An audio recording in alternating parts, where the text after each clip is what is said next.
ये महिला सांसद देखिए, ये वहां ठीक वहां खड़ी है जहां प्रधानमंत्री को बैठना है। आपको दो मंत्री दिखाई दे रहे हैं, प्रहलाद जोशी और अश्विनी वैष्णव, उनके सामने वाली रो में प्रधानमंत्री को बैठना होता है। वहां जाकर के सारी महिला सांसद खड़ी हैं, इनके हाथ में बैनर है, वो अभी आपको दिखाई दे रहा है। पीछे आप देखेंगे, पीछे कौन कौन खड़ा है, सारे लोग उठ करके खड़े होकर के आ गए।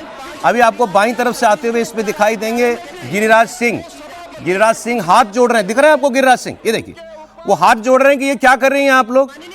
फिर ऊपर से अश्विनी वैष्णव खड़े होते हैं, वो भी हाथ जोड़ रहे हैं कि आप वापस चले जाइए, यहाँ आप लोग ना आइए। आपको मुझे शायद पीयूष गोयल ही दिख रहे हैं, वो जी हाँ पीयूष गोयल हैं, वो भी समझा रहे हैं, लेकिन वहां पर महिला सांसद खड़ी हैं। पीछे आपको निशिकांत दुबे और बाकी सांसद वो दिखाई दे रहे होंगे, अनुराग ठाकुर भी पीछे आपको दिखाई दे रहे हैं।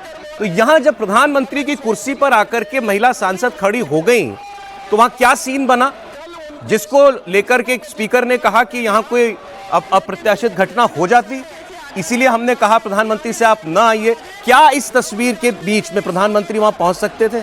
सबके लिए ये सवाल है, आपकी राय जो भी हो, क्या यहां उस वक्त प्रधानमंत्री आ सकते थे? ये बात है।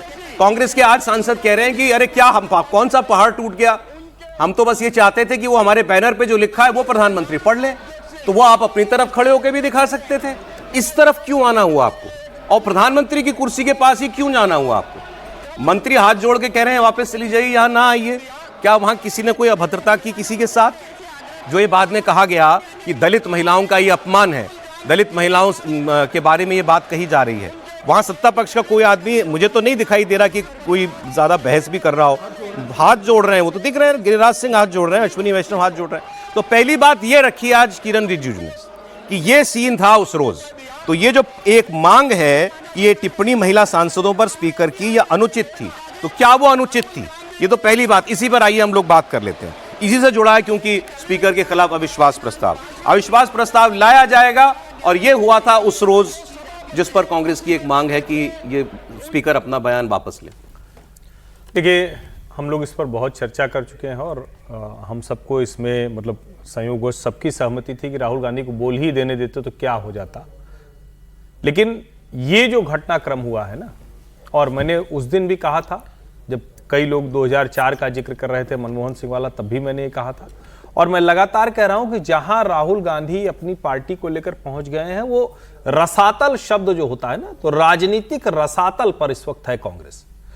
जिस तरह से महिला जो सांसद हैं कांग्रेस पार्टी की, और वो पूरा विजुअल ध्यान से देखें ना तो वो शायद देखने वालों को उस तरह से ना समझ में आ रहा, वो एक एक करके आती हैं, और जब उनको रोका जा रहा है तो वो उनकी जो भाव भंगिमा है, जो मुस्कुराहट है, जो तंज है, वो आप उसको देखिए, तब समझ में आएगा। उनको लग रहा है कि अच्छा ठीक है, तुम कर क्या रहे हो हमारा, हम तो महिलाएं हैं।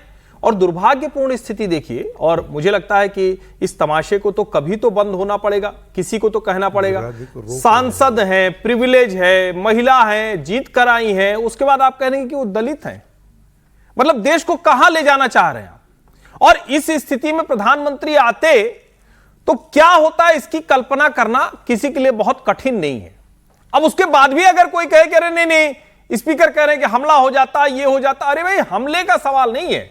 देश का नेता, देश का प्रधानमंत्री इस तरह की असहज स्थिति में कोई सामान्य लोग करे तो समझ में आता है, जनता कहीं कर दे, जनता कोई भीड़ में कुछ कर दे, कोई सामने आकर खड़ा हो, ये समझ में आ जाता है। जनता का गुस्सा है लोकतंत्र में। जो चुन कर आए हैं, जिनके पास समय तय होता है, जिनको अधिकार है कि वो देश की नीतियां वहां बनाएंगे, वो ऐसा काम करे, ये शर्मनाक है। और मेरा स्पष्ट मानना है कि ऐसे लोगों को सदन की कार्रवाई से बाहर करने के लिए स्पीकर को एक क्षण नहीं लगाना चाहिए।